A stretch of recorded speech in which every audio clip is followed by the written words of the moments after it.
Electrochemistry को हम लोग हिंदी में क्या बोलते हैं? वैद्युत रसायन। ठीक है। Electrochemistry is the branch of chemistry that deals with the relationship between electricity and chemical reaction. Electrochemistry में क्या चीज का हम लोग स्टडी करते हैं? इलेक्ट्रिसिटी और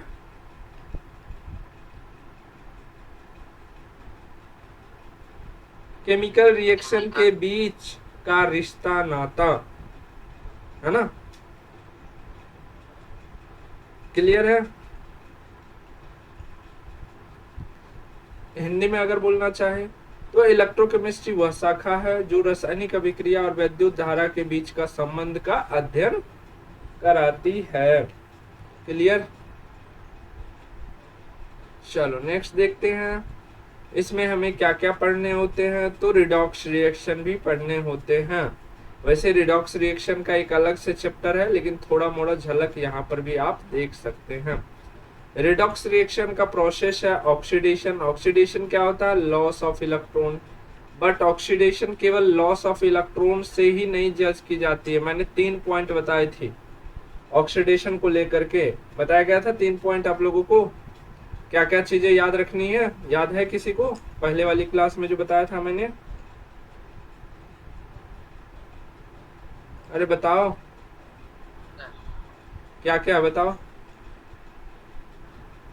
लॉस ऑफ इलेक्ट्रॉन, ठीक है। Gain of hydrogen, gain of hydrogen. Oxygen, ठीक है, और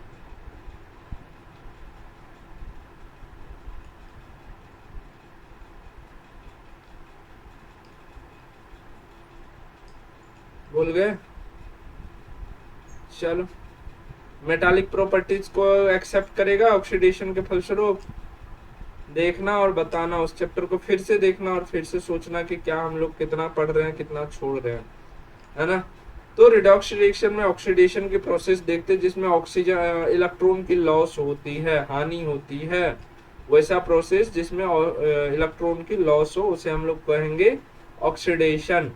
देन आता है हमारा रिडक्शन, है ना? रिडक्शन में क्या होता है? Gain of electron. ठीक है, वैसी प्रोसेस जिसमें इलेक्ट्रॉन को यूज किया जाता हो या इलेक्ट्रॉन को लिया जाता है उसे हम लोग बोलते हैं रिडक्शन। ठीक है।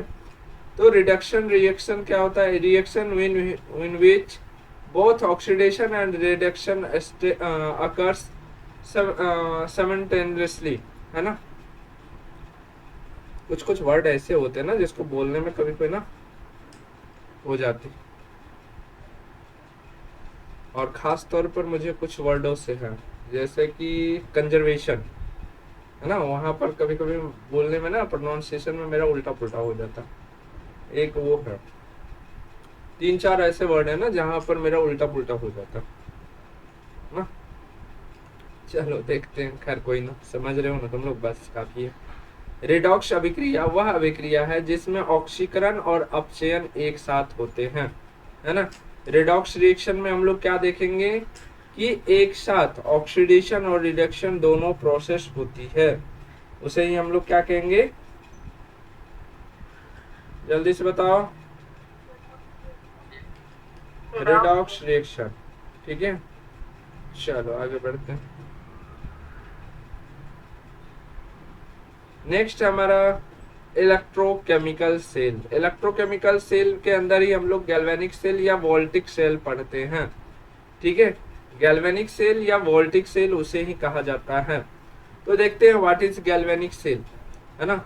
A device that convert chemical energy into electrical energy through the spontaneous redox reaction, है ना?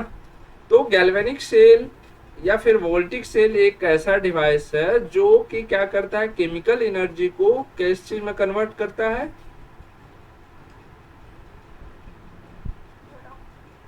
इलेक्ट्रिकल एनर्जी में, है ना? जिसका एग्जांपल डैनियल सेल या फिर ड्राई सेल। ड्राई सेल में आपको क्या आ जाता है? टॉर्च वाला बैटरी आता है।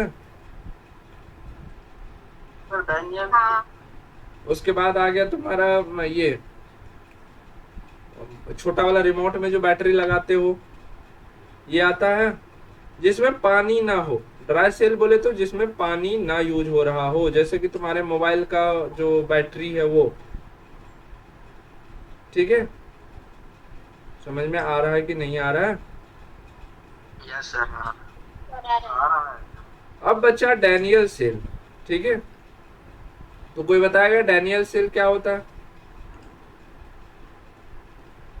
इसमें पानी हो, क्या?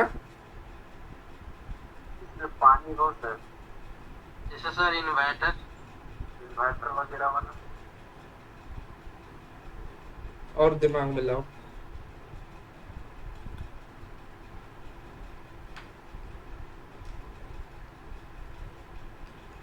और सोचो। नहीं, वो भी एक तरह का बैटरी ही है, लेकिन उसमें लिक्विड रहेगा, है ना? तो जितने भी आपके लिक्विड वाला बैटरी है ना, तो वो सब के सब कहाँ पर पहुंच जाएंगे? आपके इसमें पहुंच जाएंगे, है ना, डैनियल सेल में। और ड्राई सेल में जिसमें पानी ना हो, तो आपकी इन्वर्टर बैटरी या फिर ट्रैक्टर का बैटरी, ट्रक का बैटरी, ये सब क्या हो जाएगा? डैनियल सेल, जिसमें क्या रहेगा? कैथोड, इलेक्ट्रोड और कैथोड लगा रहेगा, है ना, और साल्ट ब्रिज के द्वारा मैनेज होते रहेगा।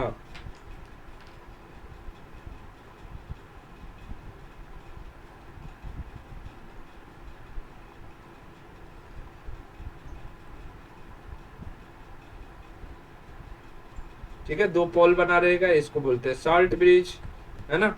तो इसका स्ट्रक्चर कैसे रहेगा? टू इलेक्ट्रोड्स, क्या है, डिप्ड इन, डिप्ड मतलब अंदर, है ना, dipped in their respective electrolytes. Electrolytes मतलब जो इसमें केमिकल्स डालोगे, जैसे कि कॉपर का डाला जाता है और जिंक का डाला जाता है। बेसिकली इलेक्ट्रोड किस चीज के बने होते हैं? जिंक के और कॉपर के। ठीक है, Zn और एक कॉपर ले लो। ठीक है, उसके अकॉर्डिंग क्या होता है, हम लोग इलेक्ट्रोड और कैथोड बनाया जाता है, जो कि कनेक्टेड होते किस चीज से? साल्ट ब्रिज से और एक्सटर्नल वायर से। तो ये तुम्हारा हो गया। चलो मैं इसको कुछ अच्छा से बना देता हूँ। ठीक है, ये दोनों तो तुम्हारे हो गए, बॉक्स हो गए जिसके अंदर साल्ट ब्रिज। चलो साल्ट ब्रिज को भी मैं चेंज कर दे रहा हूँ थोड़ा अच्छा से।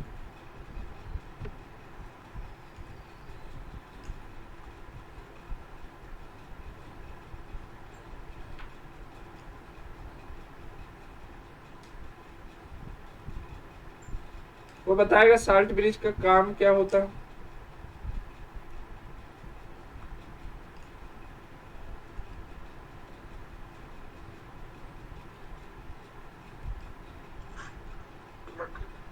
इलेक्ट्रोलाइट को बैलेंस करना।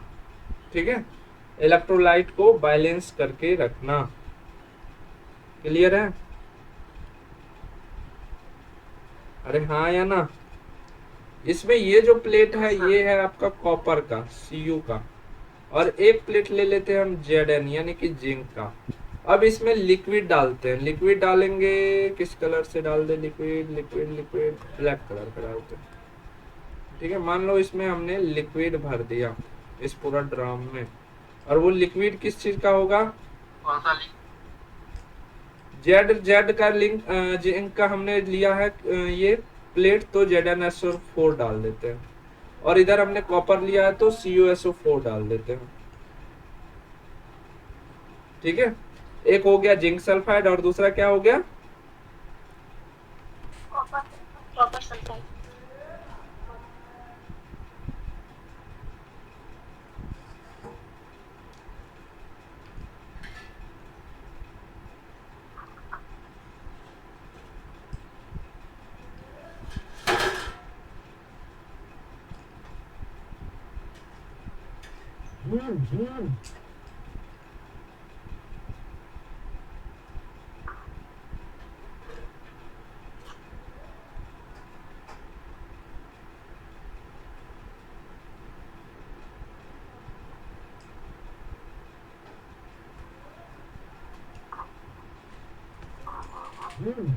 क्लियर है? चलो अब देखो, एक तरफ से क्या होगा, जैसे कि ये जिंक का प्लेट है, अब इसको हम लोग क्या करेंगे, एक वायर के सहारे कनेक्ट करेंगे। ठीक है, एक वायर के सहारे कनेक्ट करेंगे, और गैल्वेनिक सेल की बात हो रही है तो यहाँ पर मान लो हम कोई बल्ब लगा देते हैं, बल्ब हम बना लेते हैं कोई और कलर से ताकि, है ना, रोशनी दे रहा है। ठीक है, अब चलो, अब इस सर्किट में देखते हैं कि इलेक्ट्रॉन किधर से फ्लो हो रहा है। तो Zn जो है ये क्या करेगा, जिंक मेटल का प्लेट इलेक्ट्रॉन को रिलीज करेगा। ठीक है, इलेक्ट्रॉन को रिलीज करेगा, यहाँ पर आएगा, और दूसरा प्लेट जो है वो क्या करेगा, इधर से इलेक्ट्रॉन को रिसीव करेगा, जिसके कारण दो प्रोसेस होती है। एक तो ऑक्सीडेशन की हो रही है, जो यहाँ से इलेक्ट्रॉन निकल रहा है, लॉस ऑफ इलेक्ट्रॉन हो रहा है, तो उस पर कौन सी घटना हो रही है, जल्दी से बताओ। Loss of electron is called oxidation या रिडक्शन। ऑक्सीडेशन। और दूसरा प्लेट जो कॉपर वाला है वो क्या कर रहा है, रिसीव कर रहा है इलेक्ट्रॉन को, तो वहां पर कौन सी घटना हो रही है, रिडक्शन। ठीक है।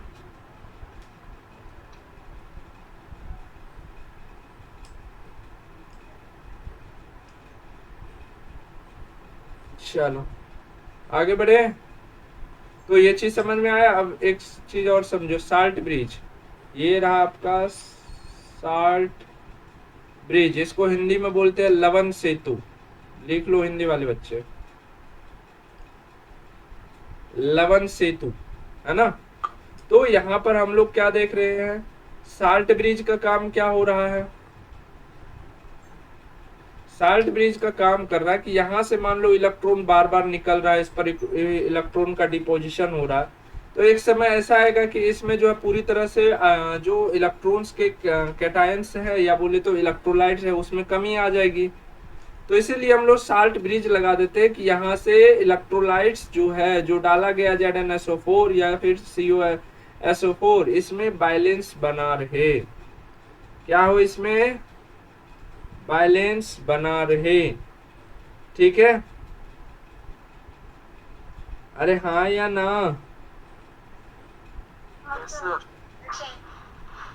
हाँ चलो अब थोड़ा सा समझ लेते हैं इलेक्ट्रोड और इलेक्ट्रोलाइट क्या होते हैं, है ना। तो यहाँ पर हमने दिखाया आपको डायग्राम में, चलो फिर हम आ जाते हैं। एक आता है एनोड, ठीक है, ऑक्सीडेशन अकर्स, है ना, जो कि ऑक्सीडेशन यहाँ पर होती है। तो ऑक्सीडेशन एनोड, याद रखिए एनोड का क्या होता है, पॉजिटिव होता है, लेकिन गैल्वेनिक सेल एक एग्जांपल है जहां पर क्या होता है, एनोड निगेटिव होता है। ठीक है, ये हो गया ANODE एनोड, और इस पर साइन कैसा होता है, तो निगेटिव होता है। ठीक है, याद रहेगा, याद रखना। और दूसरा होता है कैथोड, जो कि पॉजिटिव होगा गैल्वेनिक सेल में, बाकी जगह कैथोड क्या होता है, पॉजिटिव होता है, और एनोड निगेटिव होता है। सॉरी, यहाँ पर उल्टा हम बोल रहे हैं, है ना। बाकी जगह एनोड क्या होता है, पॉजिटिव होता है, और कैथोड निगेटिव होता है, लेकिन इस जगह क्या है, उल्टा है, उल्टा हो जाएगा। ठीक है। वही चीज मैंने मेंशन भी कर दिया ताकि भूलो नहीं। कैथोड पर कौन सी घटना हो रही है, रिडक्शन की घटना हो रही है ना, जहां पर क्या है, कैथोड आपके पॉजिटिव बने हुए हैं गैल्वेनिक सेल के अंदर।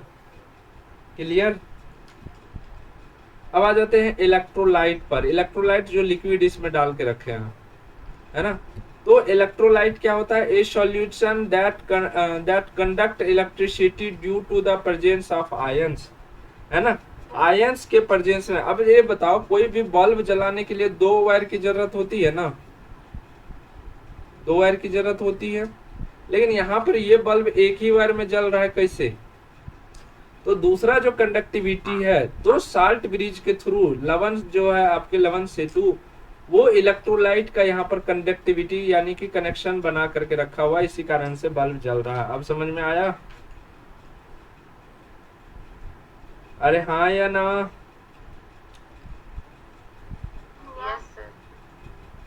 ठीक है। तो अब थोड़ा सा साल्ट ब्रिज के बारे में भी अलग से पढ़ लेते हैं। तो साल्ट ब्रिज क्या है, हिंदी में क्या बोलेंगे उसको, लवन सेतु, जो क्या करता है, मेंटेन इलेक्ट्रिकली न्यूट्रलिटी, है ना। न्यूट्रलिटी मतलब यहाँ पर आपके दोनों तरफ से बैलेंस बना करके रखते, ताकि ऐसा ना हो कि एक तरफ कम और एक तरफ ज्यादा होने के कारण चार्ज उत्पन्न हो जाए, है ना। प्रिवेंट मिक्सिंग ऑफ इलेक्ट्रोलाइट, और दूसरा काम ये क्या हो रहा है, मिक्सिंग भी नहीं हो रहा, क्यों, क्योंकि इस साइड जो हमने टब ले रखा है, उस टब में हम कौन सा लिक्विड डाले हुए हैं, CuSO4, लेकिन इधर जो लेकर के रखे हैं ZnSO4 लेकर रखे हैं, और इधर लेके रखे हैं CuSO4, तो इसको आपस में मिलने भी नहीं दे रहा है, आपस में यहाँ से यहाँ, ऐसा नहीं कि इसका ZnSO4 इसमें आ जाएगा या इधर से CuSO4 इधर से इधर आ जाएगा, तो मिक्सिंग को भी रोकता है ना। देखो मैं कट कर दिया। दूसरा क्या है, contain inert electrolyte like KCl, KNO3 and अगर जेल, ये याद रखना, है ना। किस तरह का इलेक्ट्रोलाइट इसमें रहता है, तो इनर्ट मतलब जो सक्रिय नहीं हो, है ना। जैसे कि KCl किसी भी तरह का रिएक्शन करेगा क्या, नहीं करेगा, क्यों, क्योंकि के के पास जो एक इलेक्ट्रॉन था वो Cl को देकर के अपना ये बॉन्ड बना चुका, अपना ये शादी विवाह कर चुका, अब किसी की तरह ताका झाकी नहीं करेगा। KNO3 भी वही सिस्टम है, किसी के साथ रिएक्शन नहीं करेगा। और अगर एक प्रकार का जेल होता है, वो इसमें भरा रहता है, जिसके कारण इधर से CuSO4 को ना इधर आने देता, ना इधर से ZnSO4 को इधर जाने देता, बस इलेक्ट्रॉन्स और आयंस को बराबर मेंटेन करके रखता है। इधर 4 इलेक्ट्रॉन हो गया, इधर 2 ही है, तो लाओ एक इधर से और 2, तब 3 हो जाएगा दोनों तरफ, है ना। इस तरह से ये बैलेंस बनाए रखता है। समझ में आया? Yes sir. ठीक है। अब आता है कि आपको अगर पूछा जाए कि गैल्वेनिक सेल का एक रिएक्शन नाम लिखिए या फिर एक जो है एग्जाम्पल दीजिए, तो आपको क्या देना है, प्लेट जो होता है कुछ इस प्रकार से आपको रिप्रेजेंट्स करना है गैल्वेनिक सेल को। Zn एक देना है ना, जो कि Zn2+ बनते जाता है, ठीक है। और Cu ये पैरेलल मतलब क्या हो गया, दूसरा बॉक्स के, ये एक बॉक्स का, ठीक है, यानी कि एक डब्बा का, और ये पैरेलल के बाद जो होगा ना, ये दूसरा डब्बा का, ये जो ये समानांतर का जो दिख रहा है ना, ये दूसरे डब्बा का, ठीक है, जिसमें CO2+ जो है किस चीज में कन्वर्ट हो रहा है, Cu में कन्वर्ट हो रहा है। Zn जो है Zn2+ में कन्वर्ट हो रहा है, और Cu2+ जो है Cu में कन्वर्ट हो रहा है। क्लियर है? कैसे कन्वर्ट हो रहा है, तो यहाँ से Zn 2 इलेक्ट्रॉन दे रहा है, और Cu जो है अपना 2 इलेक्ट्रॉन पहले त्याग कर चुका है, इसलिए 2+ है। तो ये जो Zn 2 इलेक्ट्रॉन दे रहा है, तो वो Cu एक्सेप्ट कर ले रहा है, तो 2 रुपया ये किसी को ब्याज पर दिया था और 2 रुपया कर्जा ले लिया, तो अब ये बराबर हो गया ना। तो वही चीज है, ये वाला एग्जाम्पल याद रखना, ठीक है। जो कि लेफ्ट साइड हमने क्या बताया कि इस डब्बा का दिखा रहा है, ये रहा लेफ्ट साइड आपका, जो कि एनोड यानी कि ऑक्सीडेशन को दिखा रहा है, और राइट साइड कैथोड यानी कि रिडक्शन को दिखा रहा है। कोई समस्या इसमें?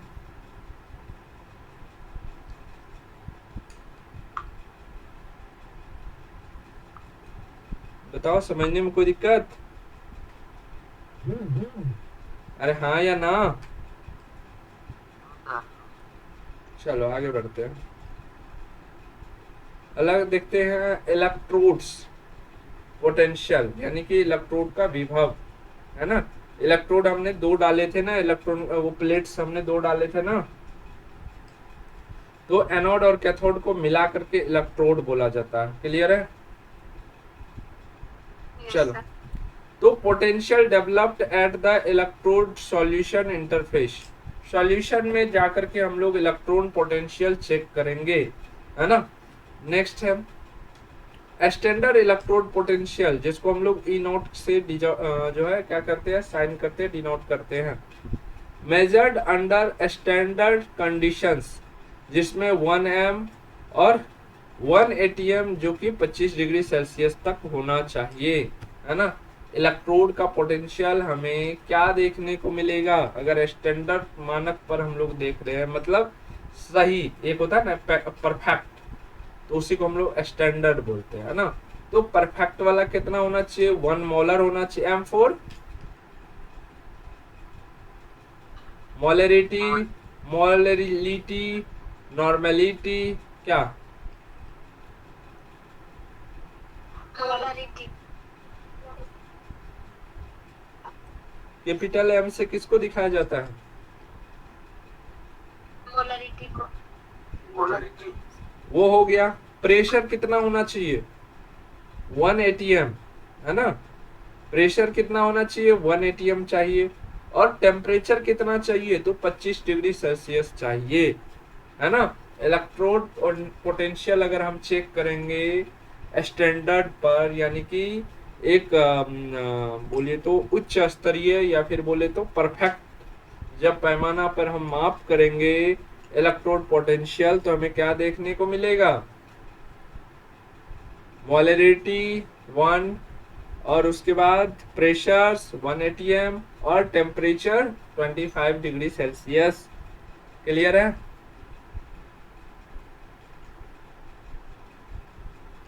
Yes sir. चलो नेक्स्ट देखते हैं। केमिकल सीरीज, है ना। इलेक्ट्रोकेमिकल सीरीज, विद्युत रासायनिक श्रेणी। A list of element arrange according to their standard reaction potential value, है ना। कुछ एलिमेंट्स ऐसे होते हैं जो आपके इस प्रॉपर्टीज को, जो कि रिडक्शनल पोटेंशियल प्रॉपर्टीज को शो करते हैं। रिडक्शनल मतलब रिडक्शन में क्या होता है, इलेक्ट्रॉन जुड़ता है या हटता है? जुड़ता है. जुड़ता है. ठीक है। ये ना तो यहाँ पर हम लोग देखते हैं मोर इलेक्ट्रोनेगेटिव जो होगा वो क्या करेगा, ज्यादा से ज्यादा इलेक्ट्रॉन खींचेगा। मान लो ज्यादा से ज्यादा इलेक्ट्रॉन कौन खींचेगा, फ्लोरीन, फिर ऑक्सीजन, फिर नाइट्रोजन, है ना। तो जो मोर इलेक्ट्रोनेगेटिव होगा वो हम लोग मोर रिड्यूसिंग एजेंट के रूप में काम कर सकते हैं, है ना। जब कहीं पर लड़ाई मारपीट में जाते हैं हम लोग, तो जो ज्यादा मार करने वाला होता है उसको साथ में लेके जाते हैं, तो वो ज्यादा पिटाई पिटाई में करता है ना। उसी प्रकार से मोर इलेक्ट्रोनेगेटिव जो होता है वो काफी तगड़ा रिड्यूसिंग एजेंट होता है। रिड्यूसिंग एजेंट मतलब जो रिड्यूस वाला प्रॉपर्टी दिखाए, रिडक्शन वाला प्रॉपर्टी दिखाए। समझ में आया? मोस्ट कौन कौन होता है सर? क्या सबसे पहले किसको देंगे? किसको? Chlorine को, oxygen को, N को. हमने तो अभी बताया ना, मोर इलेक्ट्रोनेगेटिव जो होगा, मोर नेगेटिव जो होगा वो स्ट्रेंजर यानी कि स्ट्रॉन्गेस्ट रिड्यूसिंग एजेंट होगा।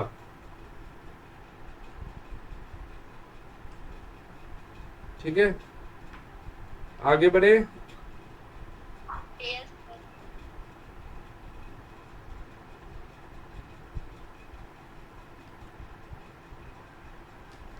उफ।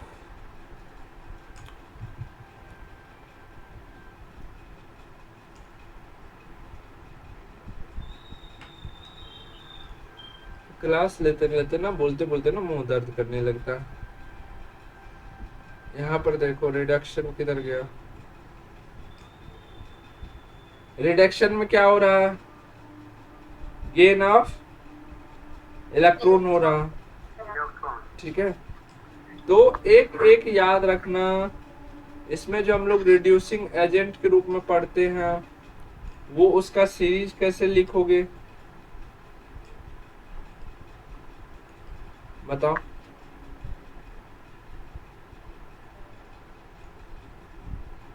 सबसे ज्यादा रिड्यूसिंग एजेंट कौन सा होगा?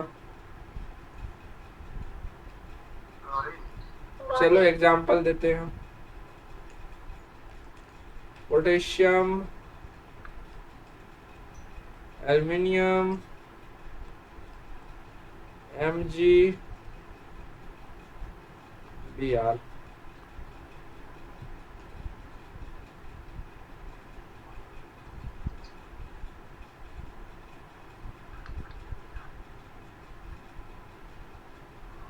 एल्यूमिनियम। बताओ।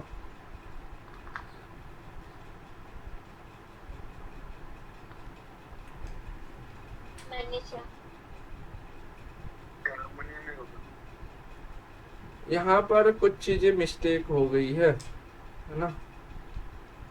जो रिड्यूसिंग एजेंट होता है ना, जो रिड्यूस करवाता है, वो हमें मोर इलेक्ट्रोपॉजिटिव वाले एलिमेंट होते हैं, है ना। वो मोर इलेक्ट्रोपॉजिटिव वाले एजेंट होते हैं। यहाँ पर थोड़ी सी एरर हो गई है, इसको सही कर लो।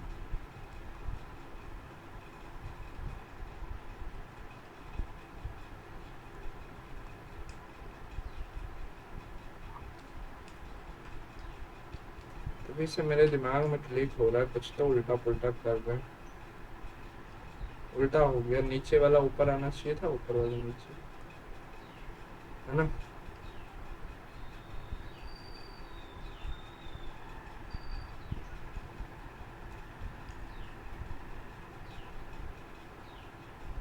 डोनेट इलेक्ट्रॉन, ठीक है, मोर, तो स्ट्रॉन्गेस्ट क्या होगा, या मोर डोनेटेड इलेक्ट्रॉन, जो भी एलिमेंट ज्यादा से ज्यादा इलेक्ट्रॉन का डोनेट करेगा वो हो जाएगा रिड्यूसिंग एजेंट, है ना। बेसिकली ये काम करता है। और स्ट्रॉन्ग ऑक्सीडाइजेंट एजेंट कौन हो जाएगा, स्ट्रॉन्ग ऑक्सीडाइजेंट एजेंट कौन हो जाएगा, जो कि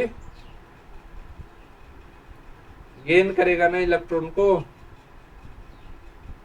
ये बताओ, इसका अपोजिट।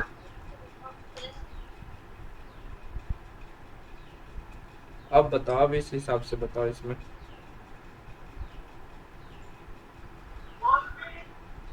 पोटेशियम हो जाएगा सबसे ज्यादा, क्यों, क्योंकि ग्रुप 1 का है ना। और ग्रुप 1 होने के नाते ग्रुप 1 में मेटालिक प्रॉपर्टीज ज्यादा होता है और इलेक्ट्रॉन को डोनेट करने की टेंडेंसी भी इसमें ज्यादा होती है। क्लियर,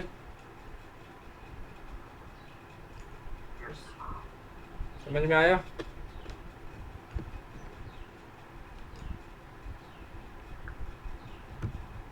आगे बढ़े, चलो देखते हैं। ईएमएफ और सेल, इलेक्ट्रोमोटिव फोर्स, जो कि फिजिक्स में पढ़ाए थे, याद आ रहा है कुछ।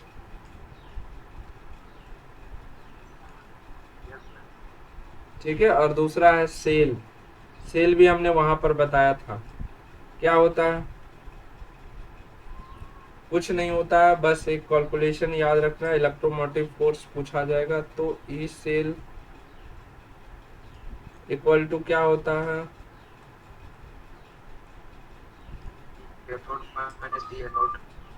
हाँ, कैथोड माइनस, तीर नहीं लगाना, केवल माइनस। अरे यार मीटो ना, माइनस एनोड, ठीक है। जहां पर if EMF is greater than 0 तो क्या कहेंगे, जब EMF 0 से बड़ा हो तो सेल रिएक्शन क्या होगा, लगातार होगा, स्पॉन्टेनियस होगा, है ना। द सेल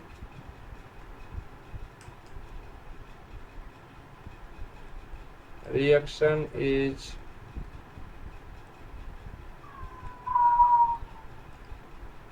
स्पॉन्टेनियस, ठीक है। क्लियर, आया ना, बताओ अभी समझ में आया कुछ। सर ऊपर वाला थोड़ा सा नहीं आया समझ में, फिर से बता दीजिए।